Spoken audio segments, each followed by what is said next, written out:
अमरीकी नुमाइंदे की जानिब से कहा गया है कि हर मुल्क की सबसे अहम जिम्मेदारी शहरियों का तहफ़्फ़ुज़ होता है। अमरीकी नुमाइंदे ने कहा कि ईरान खित्ते में अदम इस्तेहकाम की वजह बना है। ईरान ने अमरीकी शहरियों और फौजियों को कत्ल किया। ईरान ने मुज़ाकरात के बावजूद जौहरी प्रोग्राम बंद करने से इनकार किया। ईरान पर न्यूक्लियर प्रोग्राम की वजह से पाबंदियाँ लगाई गईं। ईरान के इक़दामात आलमी अमन के लिए ख़तरा थे। Naval assets used to destabilize international waters and to disrupt the machinery that arms proxy militias and to ensure the Iranian regime never, ever can threaten the world with a nuclear weapon. As President Trump said last night, for decades, the Iranian regime has willfully destabilized the world. It has killed American forces and citizens, threatened regional allies, and jeopardized the security of international shipping upon which the world depends. Its massive support for violent proxies, declared terrorist organizations, the Houthis, Hezbollah, Hamas, and others, has brought bloodshed and disorder across the Middle East for far too long.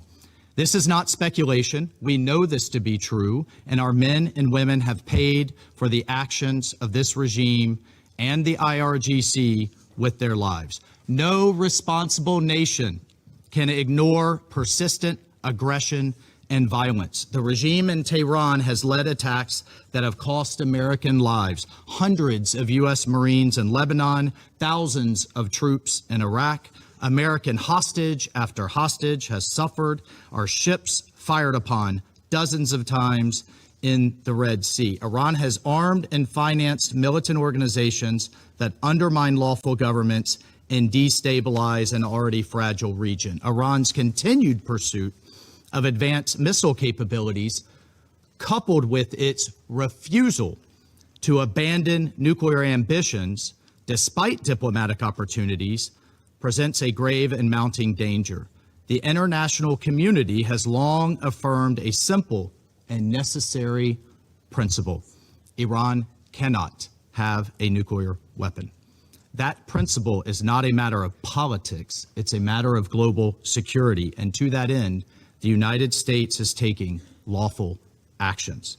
This body, the United States Security Council, has acted repeatedly on this threat. 20 years ago, starting in 2006, Resolution 1696 demanded that Iran suspend all uranium enrichment-related and reprocessing activities, invoking Chapter 7 of the UN Charter and adopting a legally binding resolution. When Iran failed to comply, this council followed with Resolution 1737, imposing mandatory sanctions, including bans on nuclear-related materials and technology, asset freezes on key individuals and entities linked to their nuclear program, and establishing a sanctions committee. Subsequent resolutions, 1747 in the year 2007, expanded arms embargoes and asset freezes. Resolution 1803 in 2008 tightened restrictions on dual-use goods and calling for the inspections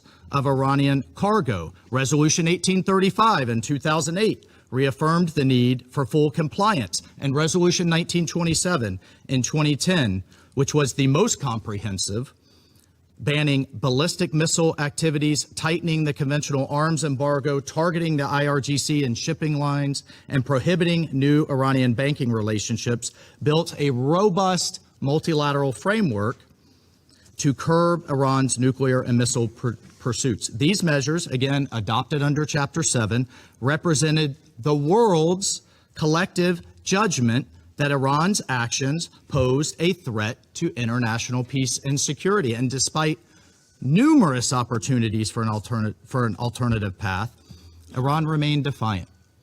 And the Security Council decided on September 19th of last year, 2025, to restore these measures, snapback sanctions, sending a clear message that the world will not acquiesce to threats and half measures, and Tehran would be held to account.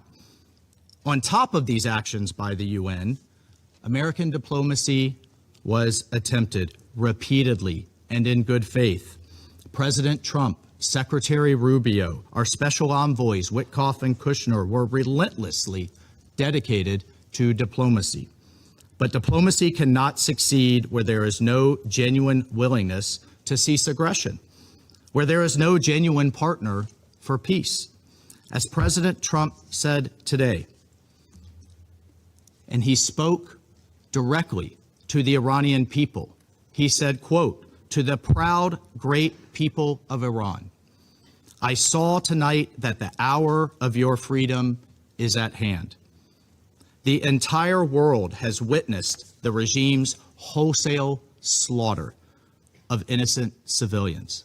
The sad irony is that this same regime will attempt to lecture us today about human rights and the rule of law. Its presence here in this council makes a mockery of this body. But where the UN lacks moral clarity, the United States of America will maintain it.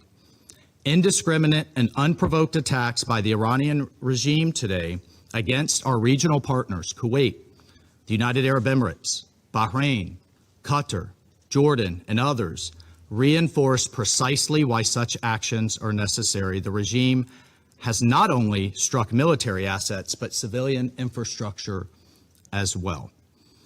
Those who stand with us must know that their security is not negotiable. The safety of our allies is not conditional. It is assured. The bottom line is this, colleagues. Our allies and partners can count on the United States and can count on President Trump. Colleagues, peace is not preserved by appeasing those who threaten it. Peace is preserved through strength in the face of terror. History has taught us that the cost of inaction is far greater than the burden of decisive action. And our president, President Trump, has taken that decisive action today. I thank you.